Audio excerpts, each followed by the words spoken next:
purposes. Maybe one word still in terms of communication. We encourage you indeed to communicate. You will have seen the HRVP's message yesterday, also in announcing the conference. Please communicate in line with the social media guidelines we have given you, but please, please, please also respect again the Q&A on which we want to preserve really the integrity of the discussion. So remain discreet for this part. It's all Chatham House rules while we're here. Last message, please double-check the final versions of your programme so that you're here on time. We can start and be efficient throughout the week. There may be changes again depending on what's happening in the world, so please double-check that you have really the final versions. We will be here for the first 3 days. We will be back here also on Friday. In between, as you've seen, for the regional sessions, there will be some in the Borchette, just also for old time's sake, for those who know the venue. With this, I leave you to enjoy the week, and I welcome the HRVP, please, for your opening remarks. HRVP, thank you for being with us.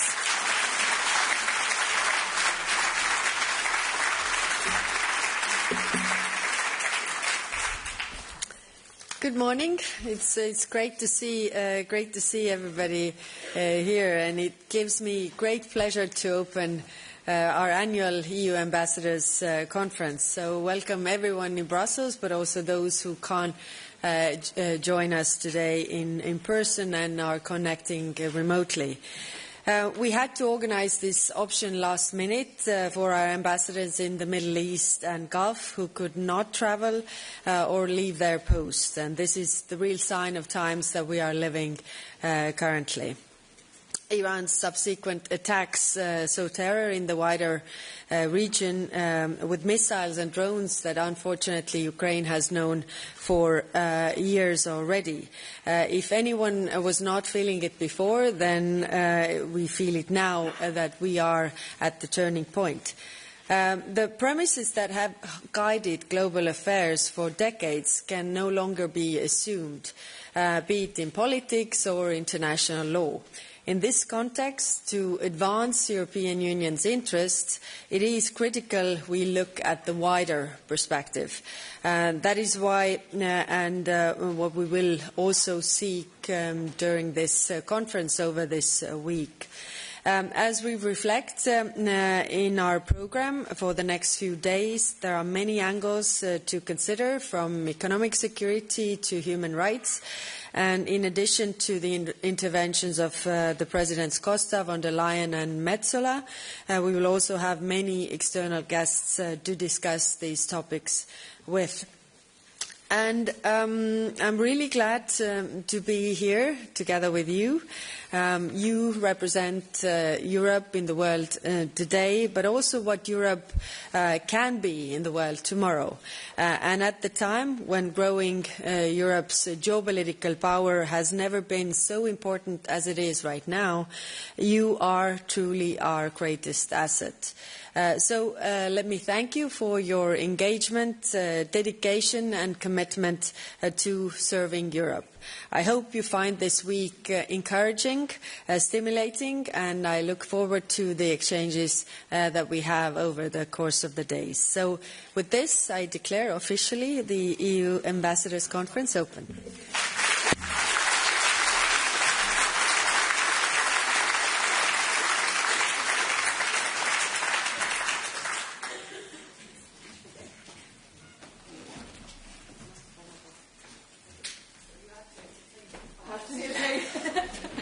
No, sure, Eva.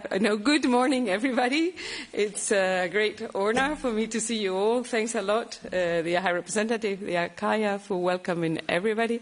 President Metsola is on her way, so if you can bear a few minutes quiet on your desks, on your seats, then we will welcome her. And, you will see more of me the rest of the week. I'll be trying to do a bit of the moderator.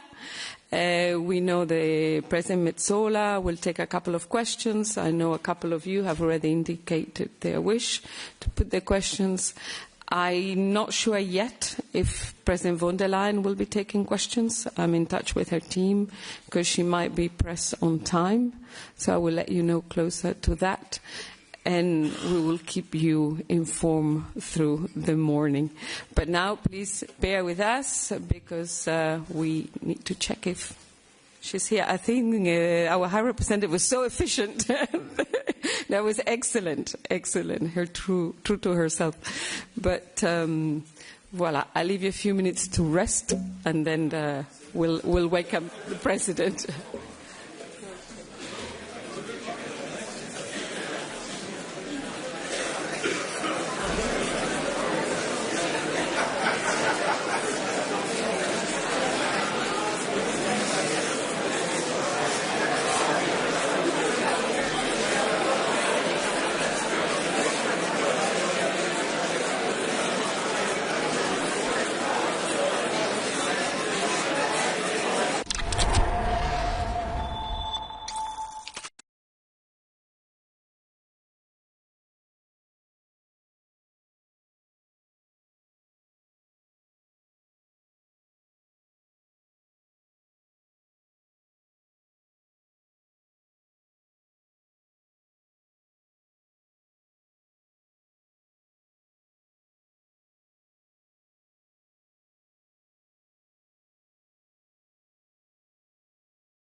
Seat. Okay. Good morning. Good morning, dear President. So it is my honor to introduce to all of you Madam Metsola, the President of the European Parliament. I think many of you have had the honor of hosting her during her visits. I guess less than she wished, because the agenda is very busy. But we are very honored that she's here with us as the first keynote speech of the conference. President, the floor is yours.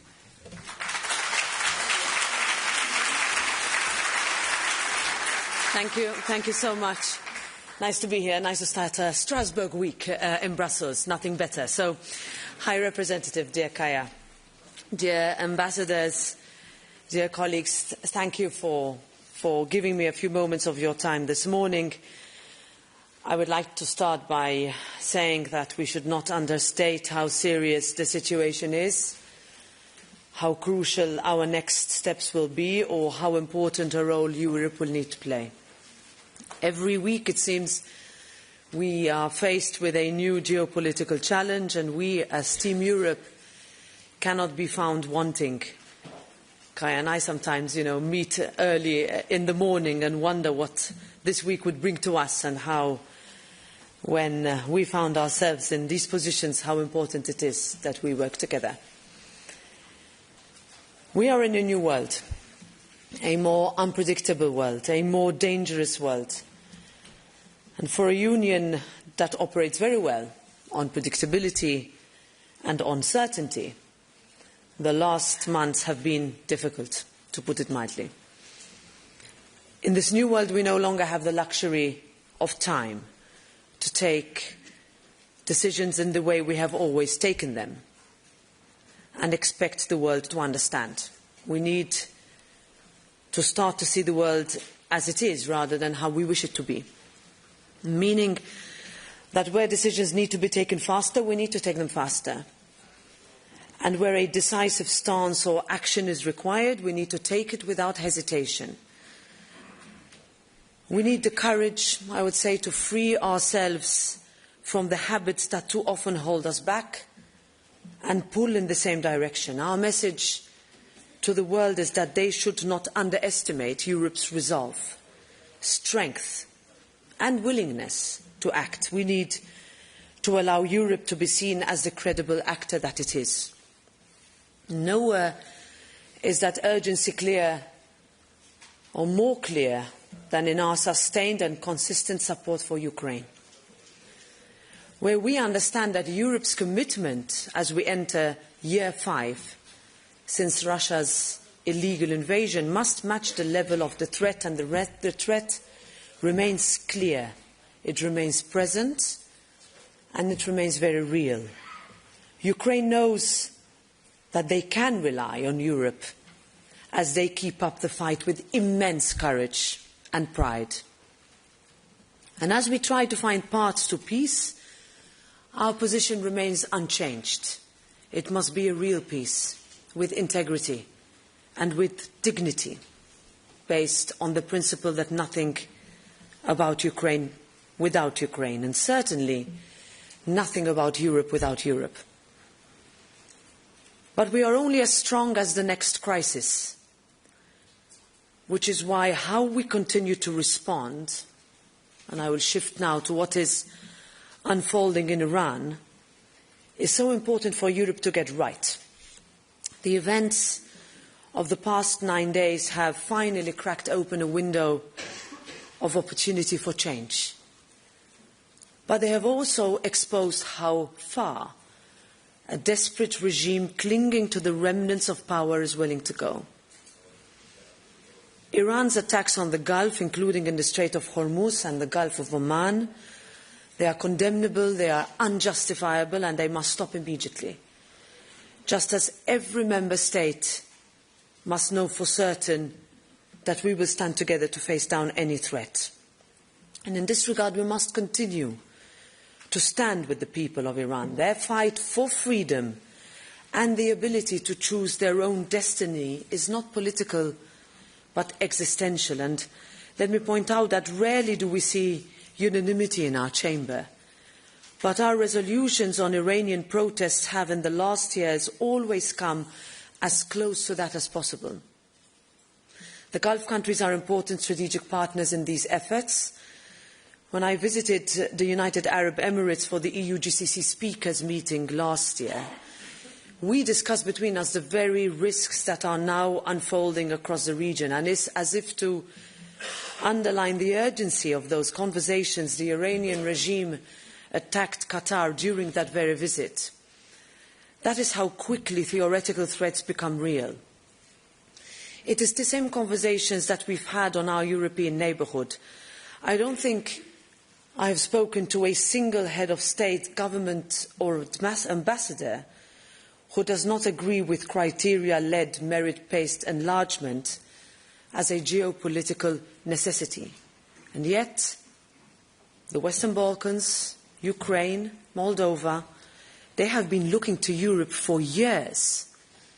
Some have reached important milestones and are looking to us to match their reforms with a response. I've said this before, but it bears repeating. The longer we drag our feet, the more space we leave for others to fill in the void. Now, Parliament has a critical role here in building legitimacy for the decisions that we take in all contexts and across the globe. And in this, of course, we cannot begin to have a serious discussion about strengthening our neighbourhood, our immediate neighbourhood, without resetting our relationship with the United Kingdom. I was in London a few weeks ago, and from our meetings with the Prime Minister, Speaker and members of Parliament, I can say that the mood was extremely positive.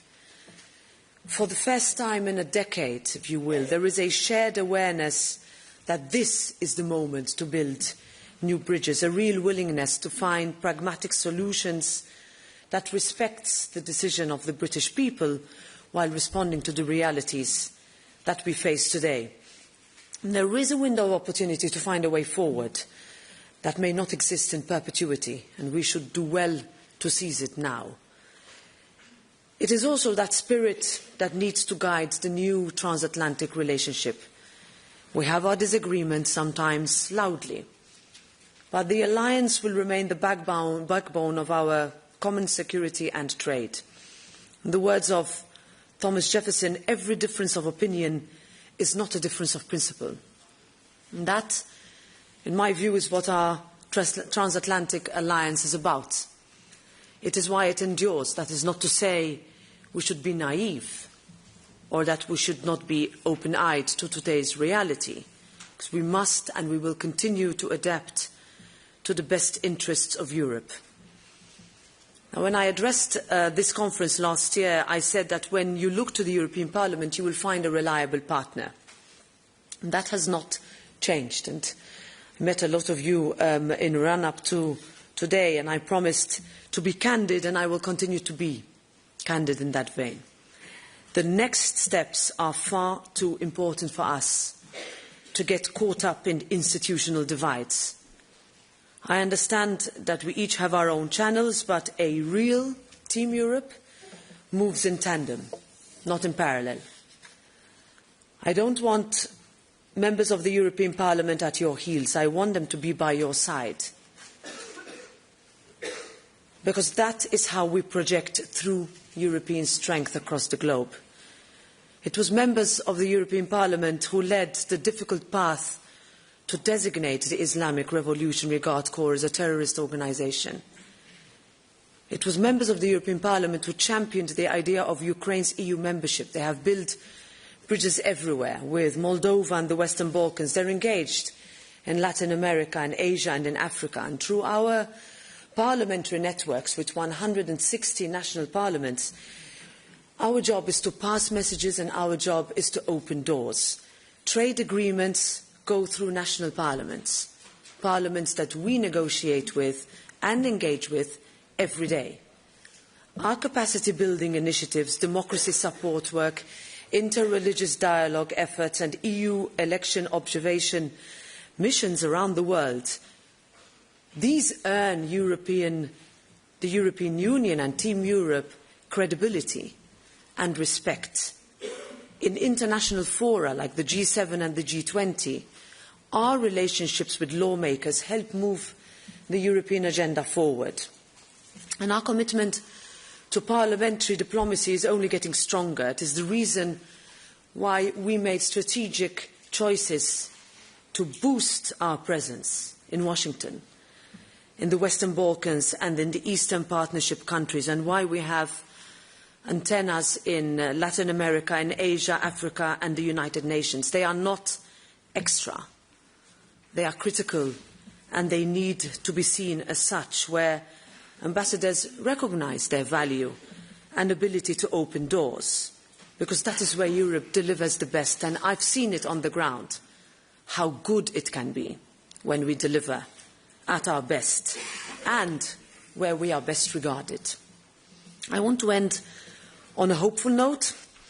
I have no doubt in our collective ability, and here I turn to you, to meet this moment in history of embracing that which only Europe can do across the world, of understanding our power in promoting value-based leadership, in supporting liberty, equality of opportunity, the rule of law, and how when we cooperate we all win, in showing people in accession countries that their hope is not in vain, that our 12 stars mean as much to us as they mean to them.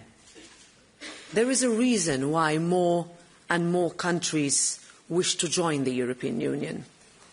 There is a reason our enemies have invested so much in undermining our way. There is a reason that people on the streets of Iran look to us. Why elections in the Western Balkans are won and lost on the promise of Europe. People believe in Europe. Europe still means hope. Sometimes we just need to see it within ourselves and remember that away from resolutions, conclusions, reports and institutional relations, we matter to people. Do not underestimate the importance and the impacts that you all do for people. So thank you for flying our flag around the world. Let's keep building. Let's keep building together.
Good morning, everybody. If you might sit down and be quiet.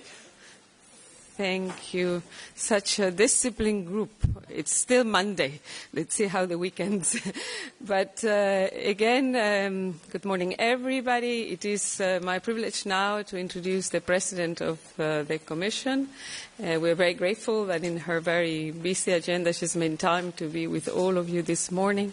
So with no further ado, I give the floor to the President of the Commission, Mrs. von der Leyen.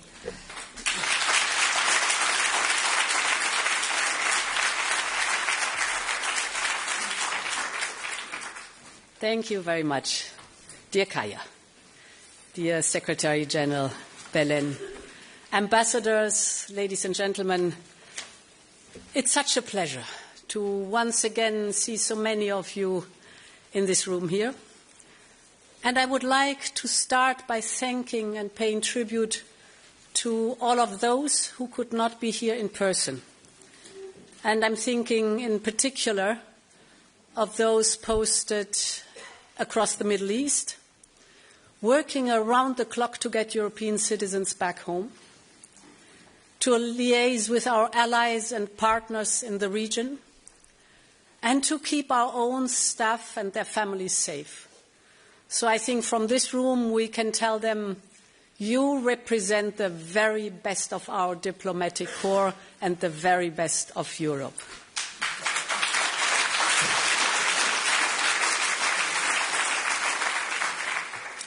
And I start with the Middle East, not only because of the gravity and the speed of the conflict there, but also because of what it tells us about the world and how Europe and its foreign policy fits into that.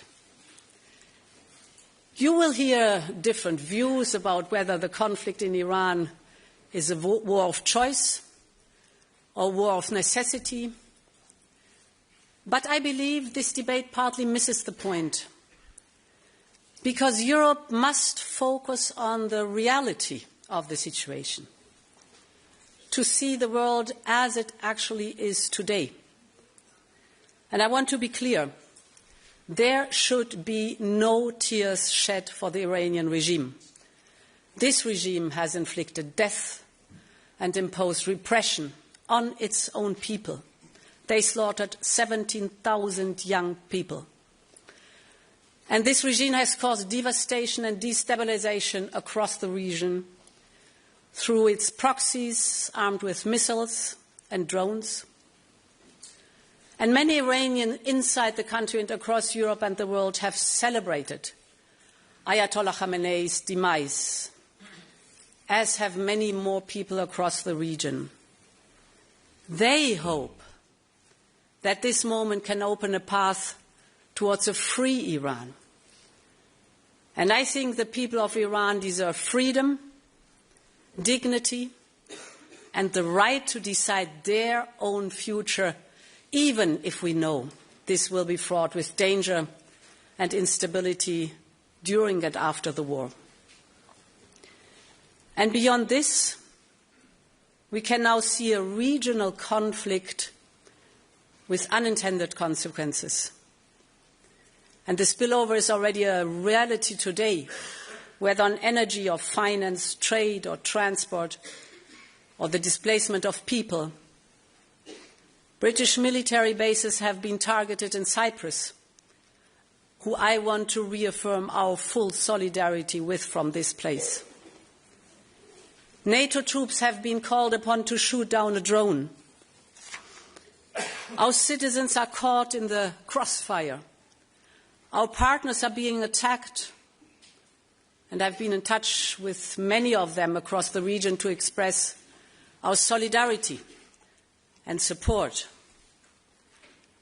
And the longer-term impact is already posing existential questions on the future of our international rules-based system, on how Europe finds unity in this situation.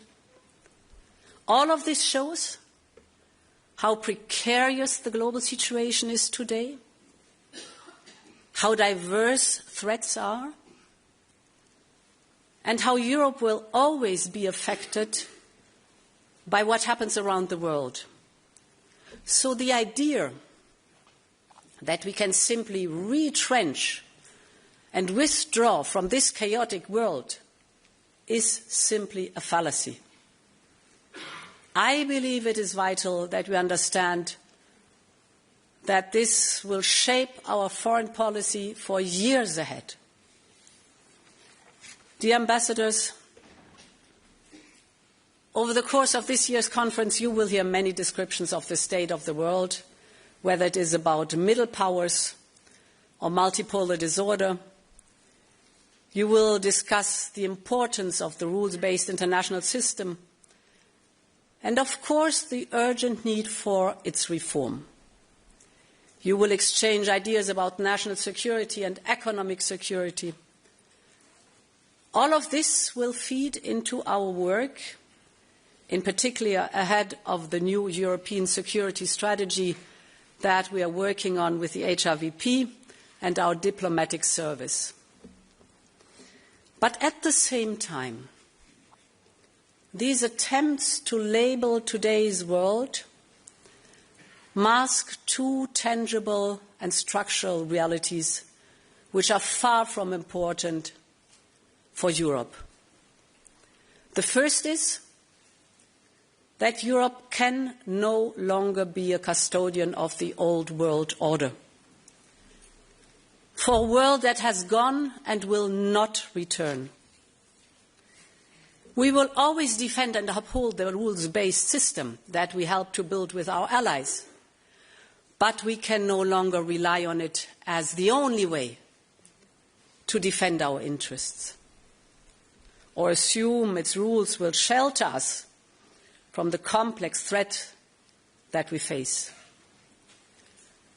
So we need to build our own European path and find new ways of cooperating with partners. The second is that we need a clear-eyed, hard look at our foreign policy in today's world, both in how it is designed and how it is deployed. We urgently need to reflect on whether our doctrine, our institutions, and our decision-making, all designed in a post-war world of stability and multilateralism, have kept pace with the speed of change around us. Whether the system that we built, with all of its well-intentioned attempts of consensus and compromise, is more a help or a hindrance to our credibility as a geopolitical actor.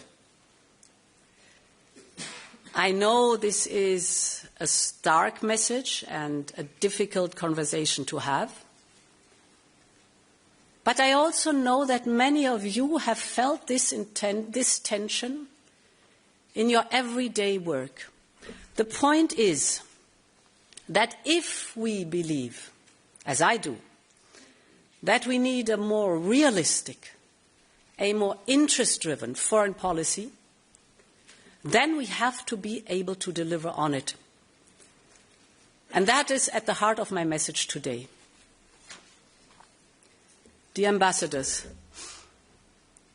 Europe has already moved a long way in this direction in the last few years. We have become more adept at using our strength in the pursuit of our interests, our market, our trading reach, our economic security levers.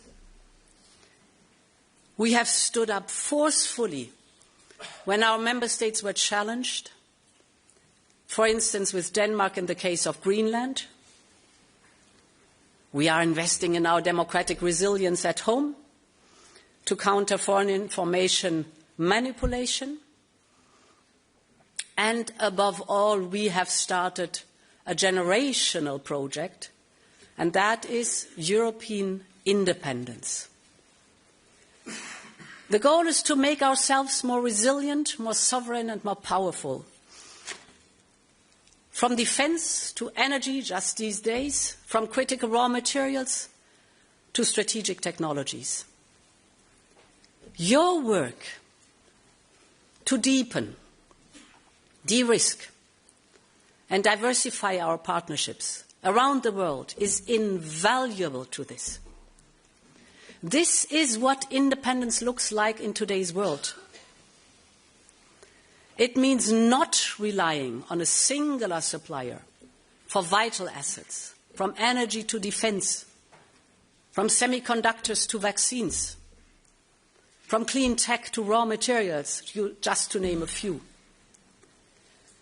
And for this, we need more connections with reliable, trusted partners, from the trade deals to the security partnership that you have helped broker. This is already making a real difference. But we need to go further. We need to be prepared to project our power more assertively. For instance, to counter aggression and foreign interference with all of our tools, whether economic or diplomatic, whether technological or military, or by being much more pragmatic when it comes to doing business around the world. As I have traveled around the world, I've spoken with many of you who have made exactly the same point. Europe needs to get on to its front foot and start seizing the opportunities that are out there. Almost 2/3 of global growth is happening outside the United States and China. Countries across all continents are looking for their place in the world. They don't want to be part of any sphere of influence. They just want to be prosperous and sovereign. And this is why they are diversifying their trade relationship. Because they are too hedging against dependencies. From Central Asia to the heart of Africa, from Latin America to Southeast Asia, vast parts of the world are looking for stability and trusted partners. And this is our hallmark, our European offer. So as we look ahead, we must continue to seize these opportunities, putting our interest front and center of our work. And there are 3 areas where I think this is particularly important. My first point is security and defense. Europe has peace at its core. It is at the heart of our treaty and at the center of our history. It remains an enduring mission for each and every one of us. In order to seek peace in today's world, Europe must be able to project power, to deter, to counter, and to increase our influence. In simple terms, we need to invest in means to protect our territory, our economy, our democracy, basically our way of life. And this will be at the heart of our new European security strategy. In all our assets and policies, we must mainstream security considerations. In fact, security must become the organizing principle of our action. It must be the default mindset, from defense to data, from industry to infrastructure, from technologies to trade. And of course, we do not start from scratch. We have done more on defense in the last year than in decades before. As you know, we have started a massive surge in defense spending, up to 800 billion euros until 2030. and member states are stepping up their investment at record levels. The message is clear. Peace and security in Europe depends upon us, and we are taking full responsibility for it. But standing on our own feet does not mean standing alone. We also want to work with trusted partners around the world, and this is the core idea behind the security and defence partnerships with countries from across the world. We have opened SAFE, our programme for joint procurement, to Canada. We are looking into integrating our defence value chains with India. Our work is progressing well with Australia. Our union has engaged in this kind of security cooperation, but never at this scale. Now, some may say we are stepping out of our comfort zone, or others argue that we should focus only on what is happening on our own borders. But the threats we face come from all directions and all domains, whether cyber or space. So this truly 360-degree approach to our security must continue to drive our work. The point is that the world around us is changing at incredible speed. And now Europe is changing too. Dear ambassadors, when I talk about security, we must talk about Ukraine, a proud European nation that continues to fight for our freedoms, both as a future member of our union and as Europe's first line of defence. And my message here is very clear. Europe will always stand with Ukraine, no matter what is happening elsewhere. We all want this horror and bloodshed to end. And no one wants more peace than the people of Ukraine. But the war must end in a way that does not sow the seeds for future conflicts. And this is what we continue to work on every day with Ukraine and with our partners, to deliver real long-term security for Ukraine, so that we can secure a full, just and lasting peace. And what Ukraine needs now is, first and foremost, sustained financial support. As you know, this is why we proposed a 90 billion euro loan to finance Ukraine's needs. And you have all seen the challenges we have faced in getting this over the line, even after all 27 leaders have agreed to it. This goes back to the point that I made earlier about whether our system is still able to deliver efficiently. But I can assure you that we will, in this case, deliver on our commitments, because our credibility and, more importantly, our security is at stake. So for us is paramount and crystal clear, we will deliver this 90 billion euro loan. And the same logic applies to enlargement. There's been much debate on how we deliver in a timely manner on its merits-based process.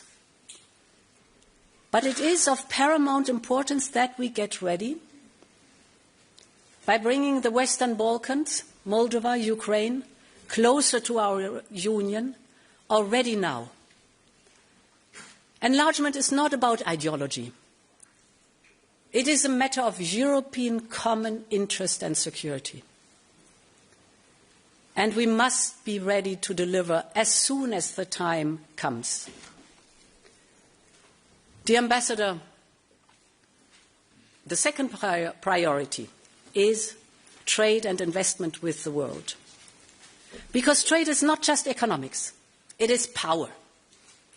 You all know the list of new trade deals we struck because you have contributed to writing it. We started with Mexico, Switzerland, Indonesia, then Mercosur after 25 years of failed attempts. And then the mother of all deals, India. Australia is next. And we haven't finished. The world wants to trade with Europe. Whether it is the Philippines, Thailand, Malaysia, the United Arab Emirates, or 5 countries in Eastern and Southern Africa, our trade network has never expanded so fast. And again, this is not ideology. It is about delivering for European families, European businesses, and European industries. Because open markets and reliable value chains make our economy stronger. And a stronger economy at home makes us stronger in the world. For instance, we are diversifying our value chains for chips and clean tech in countries like India. We are diversifying our supply of critical raw materials from Latin America, Australia, and more. Our network of agreements currently includes almost 50% of global GDP. And more than half of Europe's trade is within our own network of deals. This means our companies can have predictable, rules-based trade with more than half of the world. And we want to expand this community even more. For instance, by cooperating with the 12 members of CPTPP, the Trans-Pacific Partnership. The point here is that there is a compelling business case for trading and investing around the world. Take Global Gateway. In the roughly 4 years since it was launched, we have already shot past our initial goal to mobilize 300 billion euros. And I'm convinced that we will pass the 400 billion euro mark next year. Because there is demand across the world for European investment. And the reason is simple. When we invest in clean energy value chains in North Africa, or in skills for processing minerals along the Lobito corridor, or in digital connections along the India, Middle East, Europe corridor, IMEC, or in local pharma industries across Africa and the Caribbean. When we invest in all these projects, it is crystal clear that both sides stand to win. Europe gains from stronger supply chains. Our partners gain sustainable investment in local infrastructure, in skills and jobs. And these are legacy jobs in new local industries. And this creates new markets for local companies and also for ours. It is a model that works. And this is why, in the next European budget, we have proposed to increase the Global Europe funding by 75%. The message is very clear. Global Gateway is all about mutual benefits. And it is a means to develop partnership and projects that advance our values. Think, for instance, about strategic projects such as the Trans-Caspian Transport Corridor. At first sight, its goal is to cut the overland journey between Central Asia and Europe from 30 to 15 days. But there's more into it. The corridor will also connect former enemy countries in the South Caucasus between them and to Europe. And just like coal and steel brought Europe together after World War II, this new corridor can make trade and cooperation the norm in a troubled region and be a route not just to Europe, but to peace. And my point is simple. In this region, as well as in Africa or the Middle East, our investments mean we have leverage and agency. Or look at the success of the Pact for the Mediterranean, which is revitalizing our partnership across the region. The point is we must turn our financial strength into the power to make a real difference. That is what a pragmatic, interest-driven foreign policy can deliver for Europe and for all of our partners across the world. Dear ambassadors, the third point I would like to make is about our diplomacy and how it can help deliver for Europeans. Our support to the United Nations and its charter is an essential part of who we are. Together with member states, we make the single largest financial contribution to the UN system, year after year. And you know all why. In a more conflictual world like ours, we need a rules-based global governance. Of course, the UN system also needs reform. And when traditional formats reach a standstill, we need to look for creative ways of addressing the most serious crisis of our times. Europe has always been ready to engage in innovative formats for diplomacy, be they quartets, contact groups, coalitions of the willing or regional initiatives. And this is why we will continue to look at all ways to work together to deliver on our most pressing responsibilities and priorities. Most notably, the reconstruction of Gaza and peace for Palestinians and Israelis. Every new initiative should aim to complement the United Nations, not compete, nor replace it. We have made this very clear from the outset. And this only makes our engagement more important. But Europe cannot shape the world from the sidelines. We must engage to make our voice heard, protect our interests, and most importantly, to always bring our values to the table. As our foreign policy will change, this imperative never will. Dear ambassadors, I want to finish by acknowledging that there are many priorities, many regions, many countries that I have not mentioned today. This is not because our work there is any less important, but rather because I wanted to make a broader point about where we stand and about the very real choice that we face. There will always be a level of constraint on Europe's foreign policy because of geography or geopolitics. We have to accept that. And we have to be honest that we cannot solve every global issue or perfectly reconcile our values and our interests on each occasion. But what we can control is what guides our foreign policy and how we choose to conduct it. As I said here last year, I believe that we need to be much more assertive in pursuing our interests. This is what will help us seize the opportunities that you see in front of you every single day.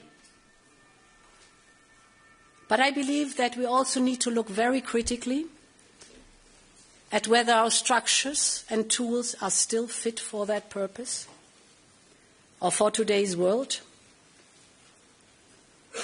The situation in the Middle East is not a trigger for this. It is, in fact, a symptom of the wider issue, as was Greenland, as is Ukraine, and will be many more places in the year ahead. The point is that in times of radical changes like ours, we can either cling to what used to make us strong and defend habits and certainties that history has already moved beyond, or we can choose a different destiny for Europe. We can build a foreign policy that makes us stronger at home, more influential globally, and a better partner to countries around the world. A foreign policy that is a core pillar of European independence,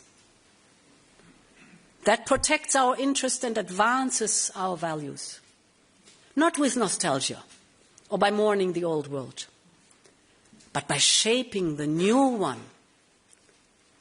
And therefore, I want to thank you again for your incredible work, and I want to conclude, as always, by saying, long live Europe. Thank you.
Colleagues, there will be more breaks in the course of the day.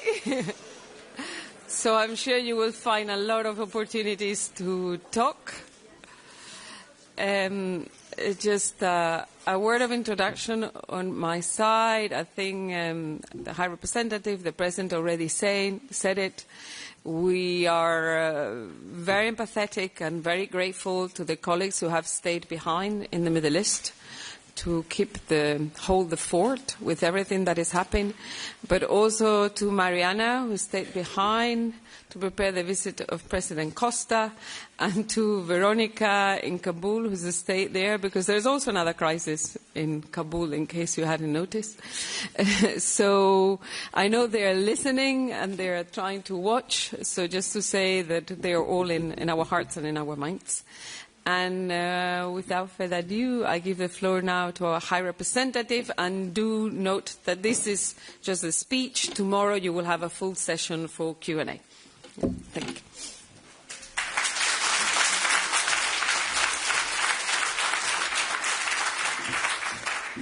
Dear ambassadors, it's really today day full of breaks, of course, right now, but I think it's good to mingle, to see everybody that we haven't seen each other for quite some time.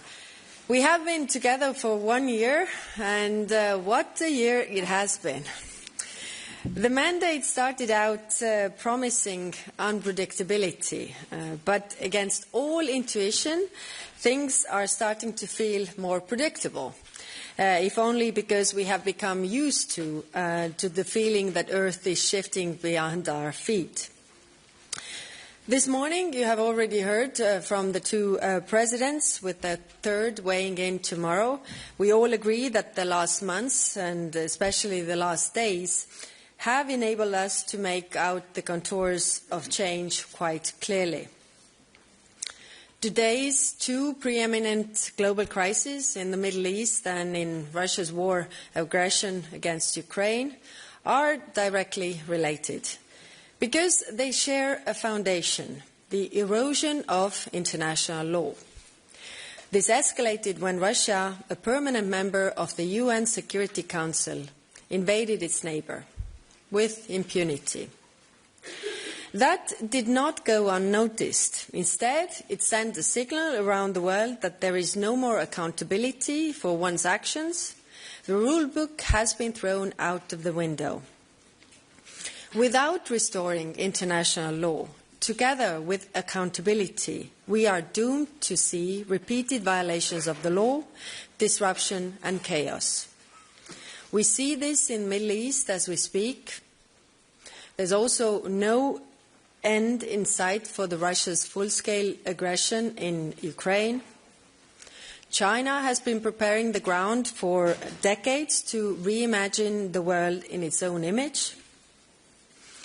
Conflicts in Africa, like in Sudan and DRC, show no sign of abating. And there is a fundamental reorientation across the Atlantic. Cumulatively, these trends point to a new world order characterized by competition and coercive power politics, featuring military powers who aim to establish and secure spheres of influence. We can already see the weakening of existing international norms, institutions and rules that we have built over 80 years. How we respond to this moment says less about the new dispensation than it does about us. Our degree of success depends on two things. That first, we deliver under our priorities, and that we rally international support. And this is where you come in. Starting with priorities, there are three, and there is much to be proud of in terms of achievements. First, Europe's defence, including our military, financial and political support to Ukraine. The reason is obvious. This is an existential question for us. To date, the EU is Ukraine's #1 supporter with €195 billion since 2022. And this does not include the €90 billion loan support in the works. Our work to take down Russia's shadow fleet and fight foreign interference and information manipulation, FIMI, in Moldova, for example, are EAS success stories to be proud of. The war has compelled us to turn our attention to the protection of Europe, with some 40% of our CSDP staff and budget dedicated to our own continent. Thanks to our CSDP missions, both civilian and military, the EU is now the largest international presence on the ground in Ukraine. As for the aggressor, it is clear that Russia is not winning. Its army is bogged down and its economy in steep decline. Demographically, Russia is imploding.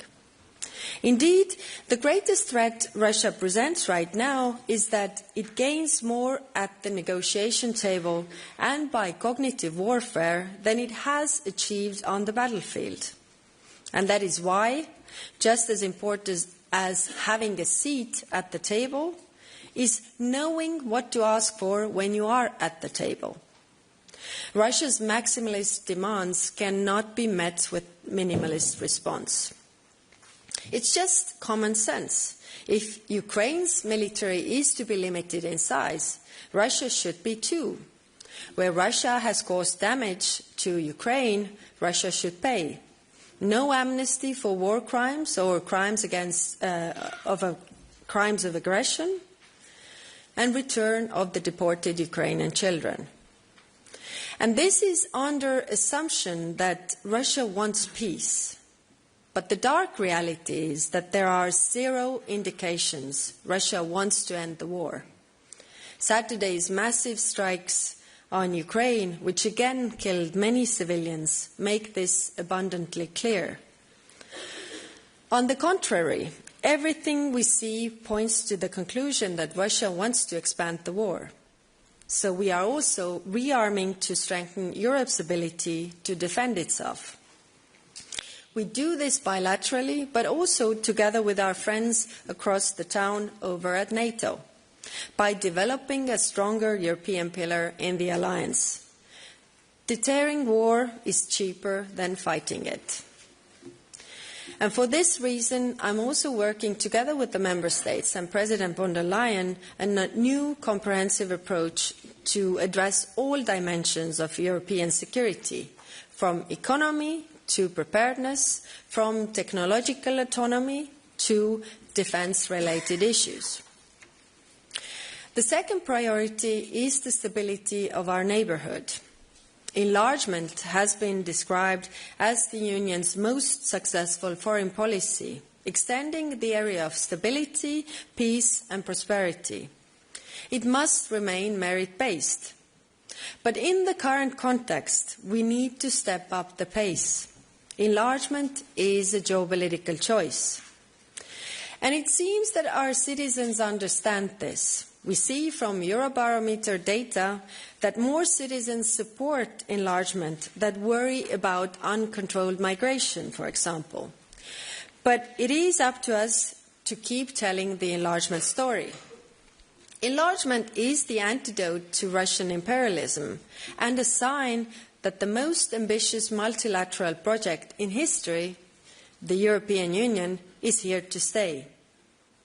In our southern neighbourhood, there is just as much demand for Europe. What happens in the Middle East and Northern Africa, MENA, does not stay in MENA. There is a very public expectation that Europe is proactive here. As of 10 days ago, we are in a totally new situation in the Middle East. Another war brings uncertainty and chaos. Iran is responsible for decades of violence, and the fewer options Iran has to terrorize the region, the better. Iran's military capabilities are limited, and the regime is weaker than it ever has been before. But there is no clear trajectory how this war will end. Reports that Moscow and Tehran are working together to target US troops should come as no surprise. Ukraine, on the other hand, is offering help to defend our partners in the Gulf. That alone should tell you who your friends are. The EU is also taking action. We have activated our civil protection mechanism. Just this morning, 2 flights from fully financed by EU evacuated citizens from the region. We are providing consular assistance. Our naval operations, Aspides and Atalanta, have provided protection to the ships in the region. And in response to the need for drone interceptors, we are preparing a new initiative to become a matchmaker between Ukraine's industrial outputs and the military needs of the countries in the Middle East. And this is what we call solidarity in action. The Middle East stands to lose greatly from any drawn-out war. So do we in Europe, and so does the world. And that is why the European Union continues to call on all involved to exercise maximum restraint, protect civilians, and defend and respect international law. What we do know for certain is that peace is our clear priority. In Gaza, for example, thanks partly to our civilian missions, the EU is ready to provide practical help. Our third priority is partnering for ensuring Europe's economic growth. Economic strength is the basis for strong foreign policy. And this is what will always set us apart from the others. We have friends and we stick by them.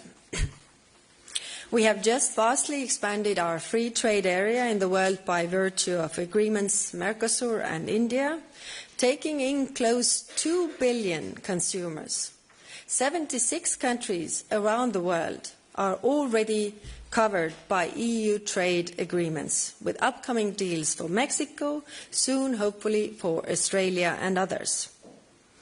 And partnerships are especially important today for Europe's endurance as a global force of good. And the more we can rally others behind working collectively to address collective challenges, the greater chance we have to overcome the forces seeking to bend the world at their will. Our offer to our partners is far broader today than it has ever been before. In the security sphere, we have a long-standing strategic partnership with NATO. But we also have bilateral agreements, including 9 security and defence partnerships with countries in Europe, Asia and North America.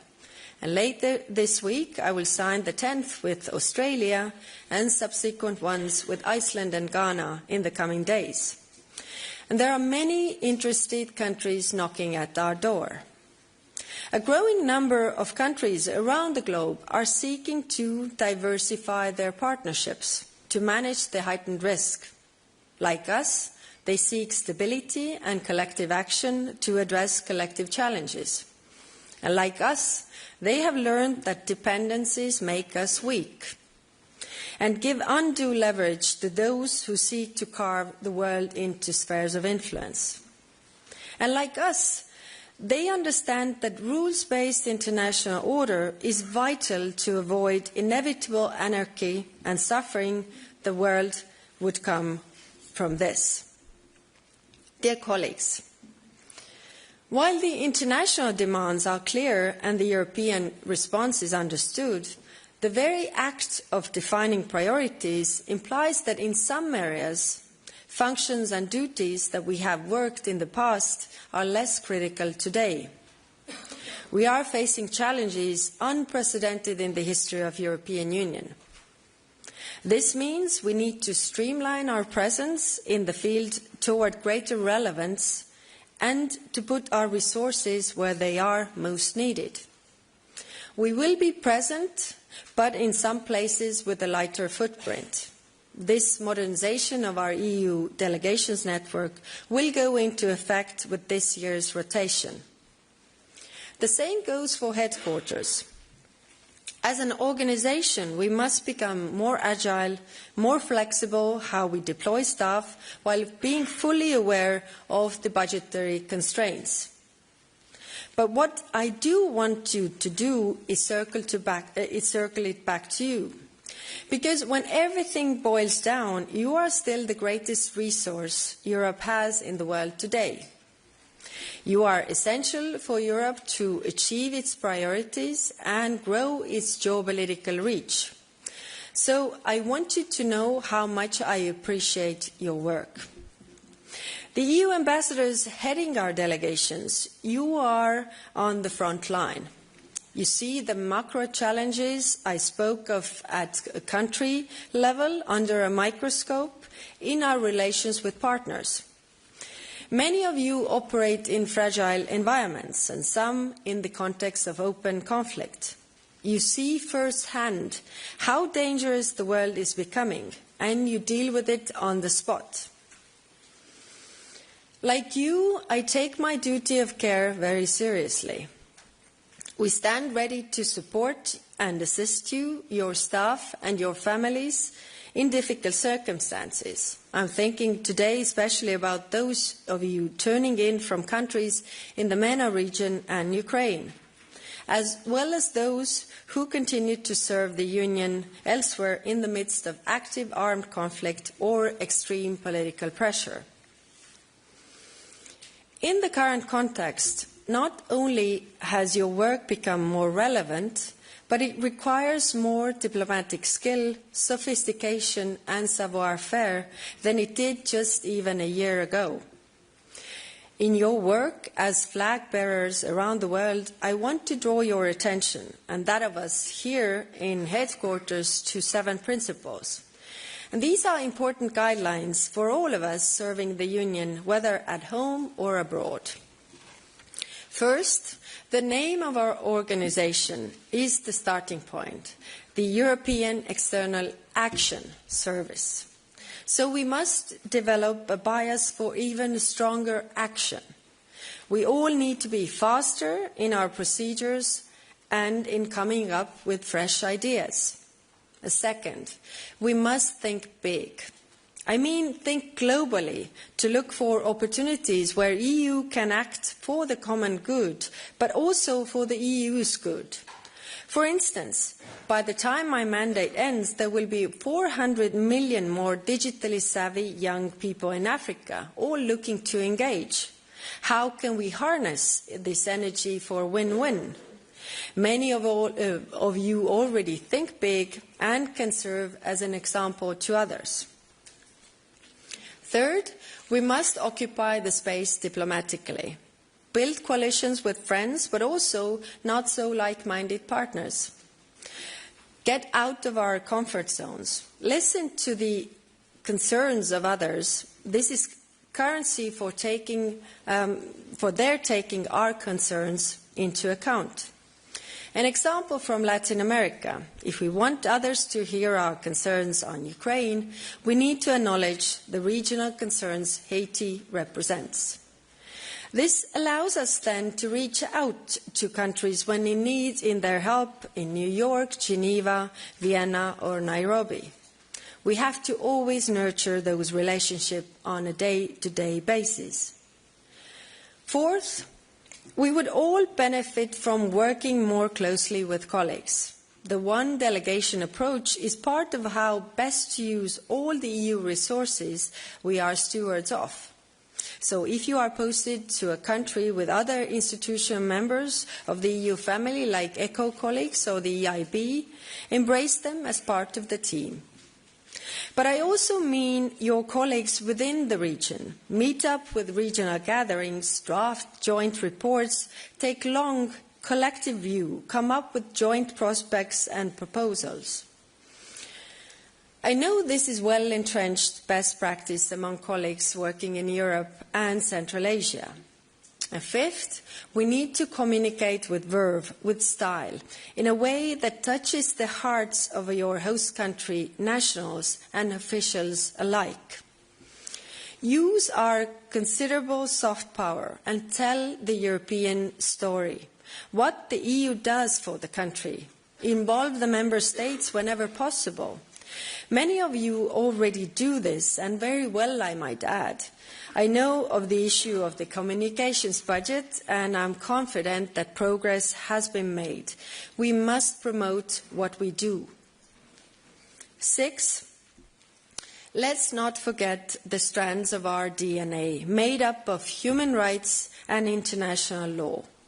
You are not only our ears and eyes in the field, but also our hearts. We need to speak out with confidence in support of our principles, but with understanding, humility, and also an offer of support. And I don't only mean the colleagues working in multilateral missions, but everyone around the globe. 7th, and finally, a special message for those of you serving in countries with the CSDP mission or operation. It is personally important to me that our CSDP and delegations colleagues continue to work hand in hand. Your functions differ, but the aim is the same, to put our best foot forward for the country, but also for the European Union. Dear colleagues, the first year is behind us, and the coming year promised to be no easier. There is a series of national elections coming up in many of our member states. The outcome of some of these might have an effect on our room for maneuver in external action. We would be wise to keep this link in mind. In addition, the next weeks will indicate where we are headed in the Middle East as well as Ukraine, to say nothing of the upcoming midterm elections in the United States. And then there are talks of our own multi-annual financial framework, where I hope we will keep the ambition for global Europe as it directly serves the European interests. But the growing list of challenges simply means that for maximum endurance we need to stay nimble. As the saying goes, when the going gets tough, the tough get going. And I have complete faith in you to do this. Thank you.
Dear colleagues, good morning, guten Morgen, buongiorno, guten Morgen, hola.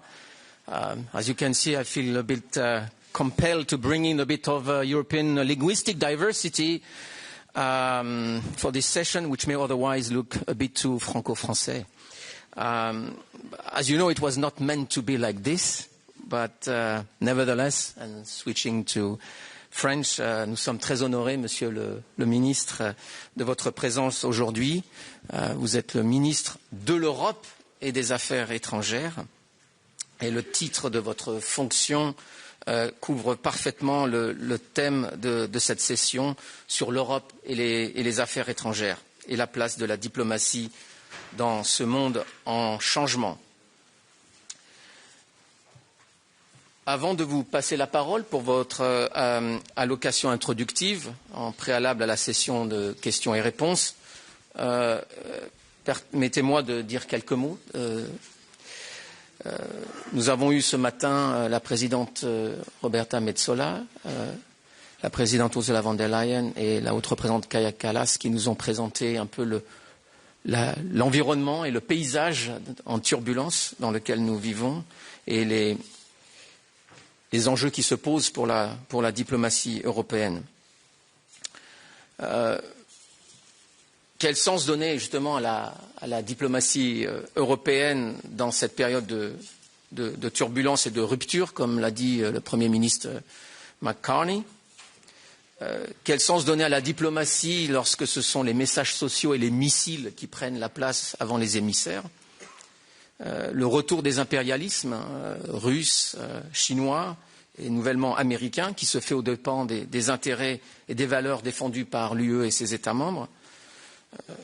Donc la question c'est, faut-il modifier notre ADN et face à la brutalisation des relations internationales, comment vous voyez-vous justement la place des valeurs dans la politique étrangère de l'Union européenne? Au dialogue de Resina, qui s'est passé la semaine dernière, le président finlandais Alexander Stubb a parlé de la nécessité d'un value-based pragmatism, et qui fait écho à la stratégie globale de 2016 qui parlait de principled pragmatism.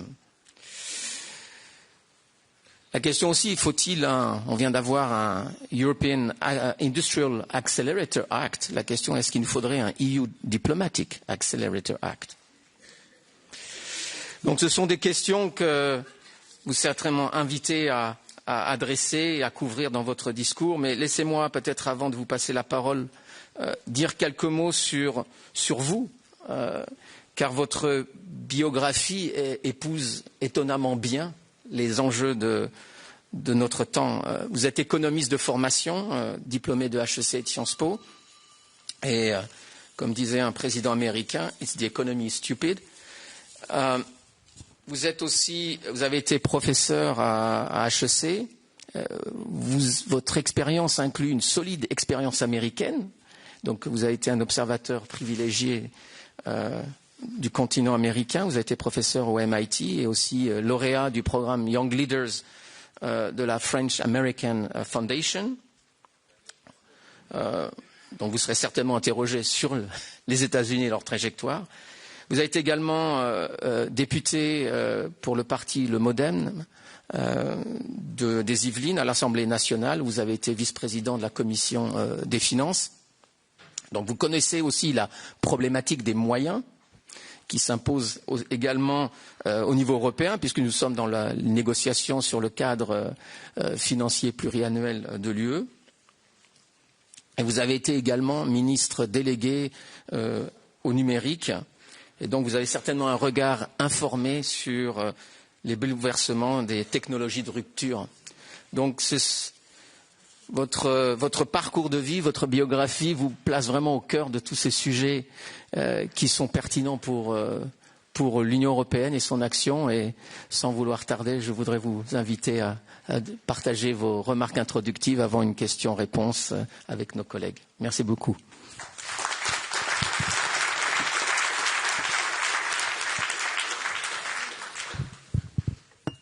Mesdames et messieurs les ambassadrices et les ambassadeurs, les représentants spéciaux, les chefs de mission et d'opération, mesdames et messieurs, l'actualité brûlante qui est marquée par la guerre au Proche et Moyen-Orient, par la poursuite de la guerre d'agression russe en Ukraine et plus généralement par la brutalisation du monde ne doit pas nous faire perdre de vue le principal défi géopolitique, la rivalité croissante menant à la confrontation possible entre deux puissances, deux superpuissances, la Chine et les États-Unis.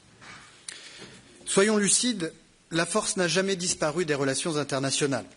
Elle n'a pas été abolie par le droit international, ni dissoute dans la Déclaration universelle des droits de l'homme. Elle a été domestiquée. Comment ?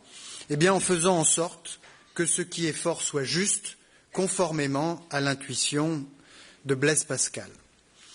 Les efforts pour domestiquer la force se succédèrent tout au long du XXe siècle. La Société des Nations fut une première tentative admirable, mais néanmoins inaboutie, car elle demandait aux États de renoncer à la force sans leur offrir de garanties crédibles sur son encadrement. Après 1945, l'Organisation des Nations Unies, les institutions de Bretton Woods tirèrent les leçons de cet échec. Elles ne cherchèrent pas à nier les rapports de puissance, mais à les organiser. Les grandes puissances y virent leur intérêt, non par altruisme, mais par calcul rationnel. Et elles bénéficièrent d'une position d'oligopole matérialisée par leur siège de membre permanent du Conseil de sécurité des Nations Unies associé au droit de veto. Sans ces concessions faites aux grandes puissances, aucun multilatéralisme durable n'aurait été accepté. Et de fait, les États-Unis d'Amérique tirèrent des dividendes exorbitants du multilatéralisme. Dividendes sécuritaires, avec les opérations de maintien de la paix, avec l'architecture de non-prolifération, avec l'OTAN, dont nombre de ses membres ont servi de débouché à leur puissante industrie de défense. Dividendes monétaires, avec le système de Bretton Woods, le dollar devint une monnaie de réserve mondiale permettant à l'économie et au budget américain de se financer à moindre frais. Dividendes commerciales, avec les règles du GATT, puis de l'OMC, les services financiers et numériques américains purent se répandre sans contrainte sur toute la planète. Mais cet équilibre des forces garanti par le droit se fragilisa avec la fin de la guerre froide. La fin du face-à-face structurant entre les deux blocs fut interprétée en Occident comme la victoire définitive du modèle occidental. Et l'on vit l'hyperpuissance américaine, sûre de son fait, prendre des libertés avec le droit dont elle était pourtant garante. Dans le même temps, une grande partie du reste du monde vécut cette période comme une mise sous tutelle. La mémoire des humiliations coloniales, les ajustements structurels imposés, les interventions unilatérales nourrirent une frustration qui devint un désir de revanche. La manifestation la plus spectaculaire de ce désir de revanche fut le réveil de la Chine.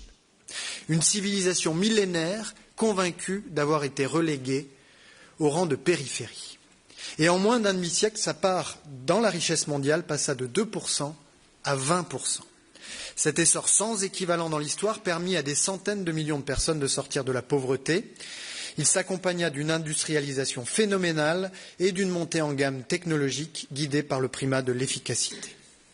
Mais à cette ambition économique vint se superposer une ambition politique explicite, rétablir la prééminence de la Chine dans l'ordre international et s'imposer face à l'hyperpuissance du XXe siècle. Et pour cela, mobiliser l'ensemble des leviers de puissance à sa disposition. Puissance économique. La Chine a dépassé l'année dernière le trilliard de dollars d'excédent commercial grâce à une politique industrielle très offensive qui vise à assurer les conditions de la prospérité tout en plaçant le reste du monde, y compris les États-Unis, dans une situation de dépendance. Et ce sont aujourd'hui l'ensemble des pays de l'Union européenne qui accusent un déficit commercial vis-à-vis de la Chine. Puissance diplomatique. La Chine s'investit dans le dialogue bilatéral comme dans les enceintes internationales pour défendre ses intérêts, mais aussi pour contenir et faire refluer l'influence américaine. Avec l'Organisation de coopération de Shanghai, avec les BRICS, qui, en population comme en richesse, ont désormais dépassé le G7. Puissance militaire. L'armée populaire de libération compte plus de 2 millions de soldats, ce qui en fait la plus grande armée du monde en effectif, devant les États-Unis d'Amérique.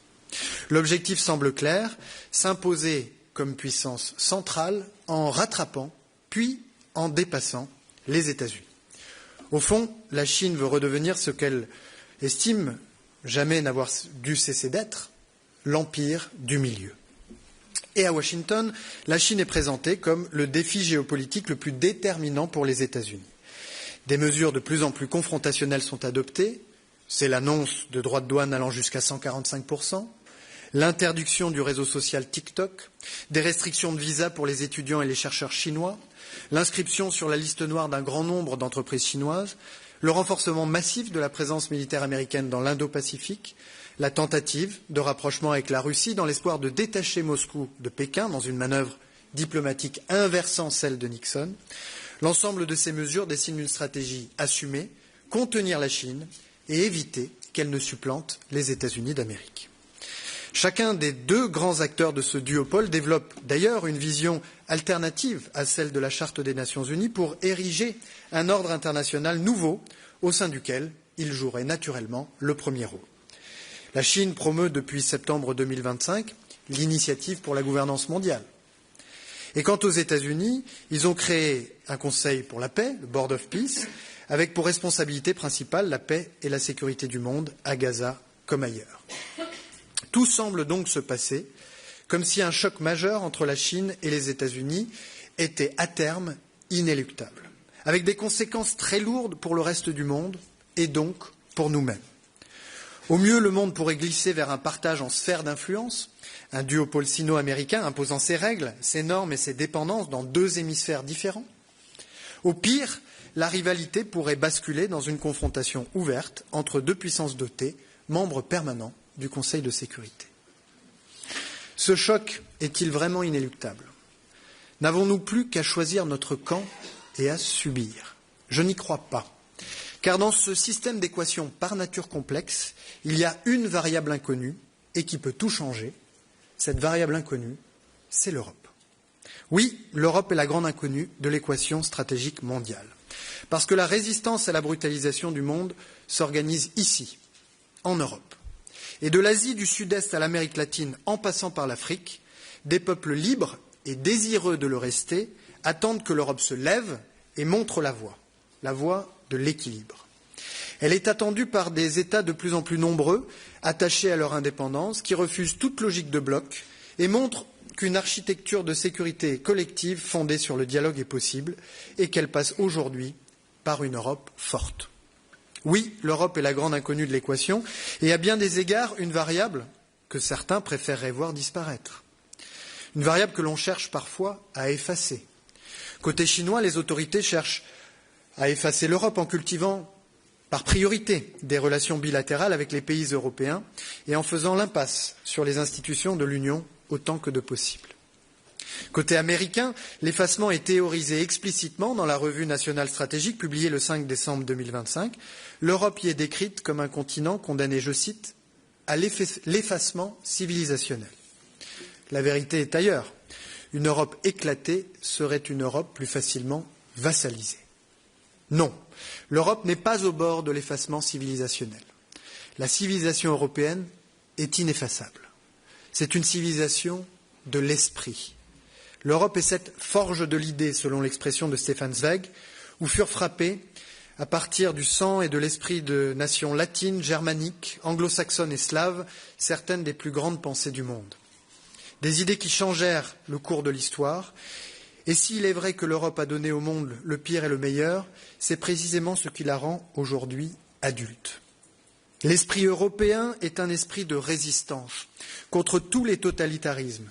C'est l'esprit des républicains espagnols, c'est l'esprit de résistance contre le joug soviétique, une civilisation de l'esprit qui apporta tant au monde et qui mit fin à des décennies de guerre fratricide en donnant naissance à l'une des constructions politiques les plus abouties de l'histoire, l'Union européenne, qui naquit le 9 mai 1950, assurant à l'Europe 8 décennies de paix et de prospérité. 10 pays peut-être même 11 ou 12 ou 13, sont aujourd'hui candidats pour rejoindre l'Union européenne. Quelle autre organisation politique dans le monde peut en dire autant? Oui, à Tbilissi, comme sur le Maïdan en 2014, des peuples se lèvent et chantent leur aspiration à la démocratie au son de l'Ode à la joie et en brandissant le drapeau européen comme un symbole d'espérance et de liberté. Quel autre idéal politique dans le monde suscite un tel engouement? De fait, on vit mieux en Europe qu'aux États-Unis ou en Chine. Notre espérance de vie est plus longue, la mortalité infantile plus faible, 2 fois plus faible, les inégalités aussi. Ceux qui annoncent l'effacement de la civilisation européenne devraient donc commencer par s'interroger sur leur propre faiblesse. Non, l'Europe n'est pas au bord de l'effacement civilisationnel. Mais oui, l'esprit européen est travail spirituel et moral. Il tient à une lente corrosion de l'esprit européen par la rouille de l'individualisme et l'opium du matérialisme. Un doute qui s'accompagne, et c'est un paradoxe pour le continent le plus démocratique du monde, d'une lassitude démocratique ancrée dans des sentiments mêlés. Le sentiment que la démocratie ne nous protège pas, ou plus, des bouleversements mondiaux. Le sentiment d'injustice et de frustration malgré le bien-être sans précédent dont nous jouissons par rapport à l'immense majorité de la population mondiale.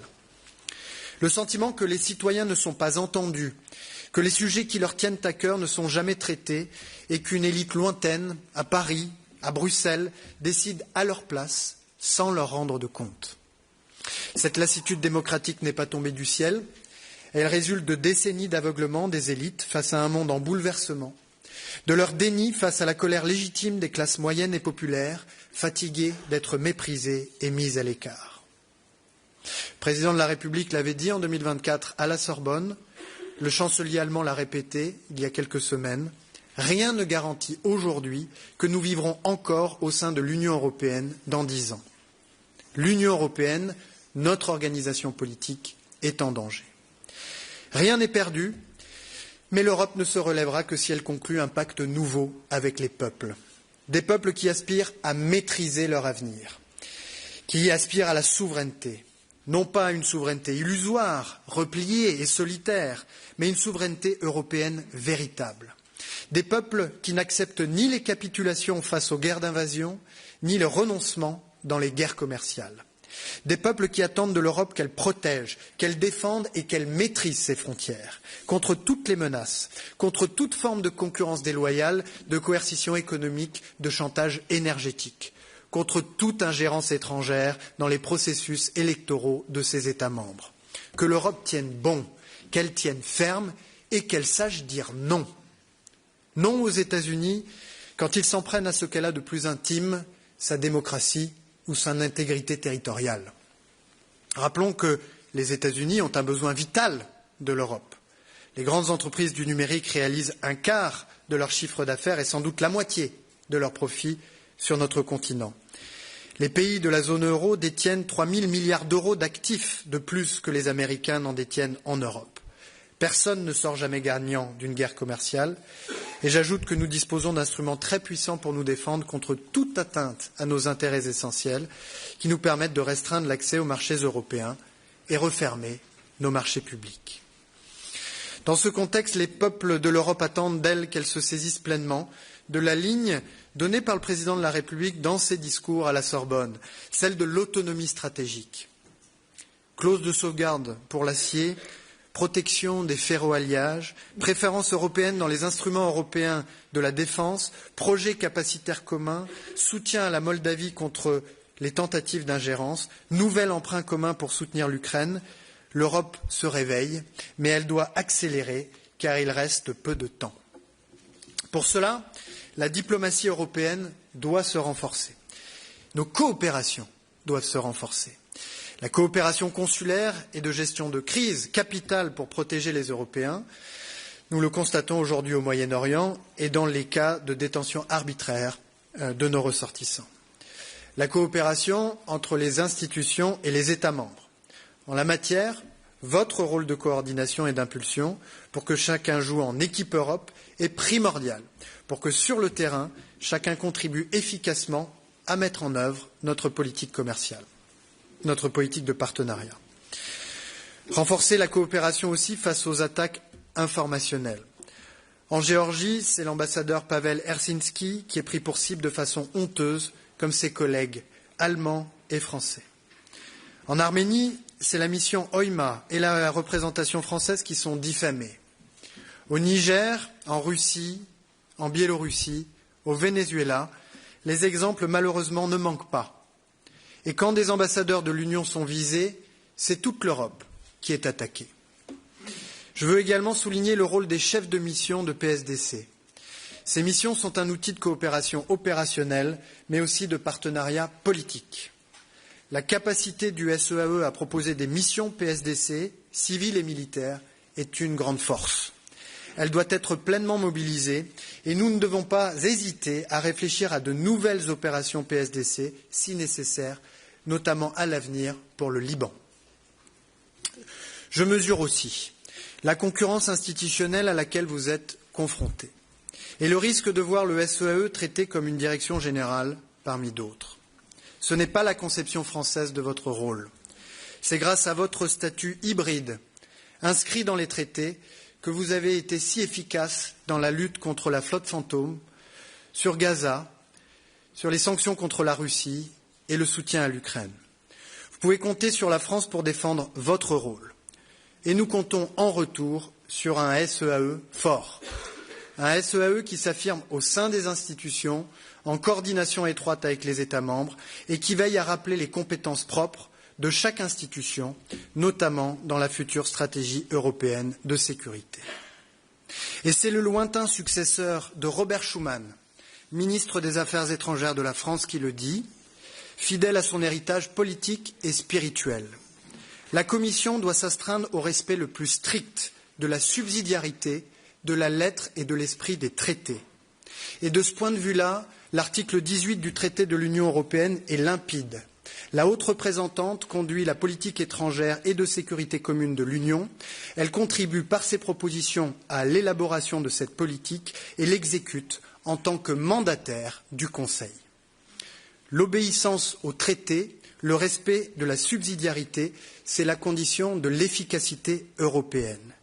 C'est la condition pour que l'Europe puisse éviter au monde et s'éviter à elle-même les conséquences délétères de la rivalité croissante entre les États-Unis et la Chine. Telle est la responsabilité que nous avons en partage devant les générations qui viennent. Merci beaucoup.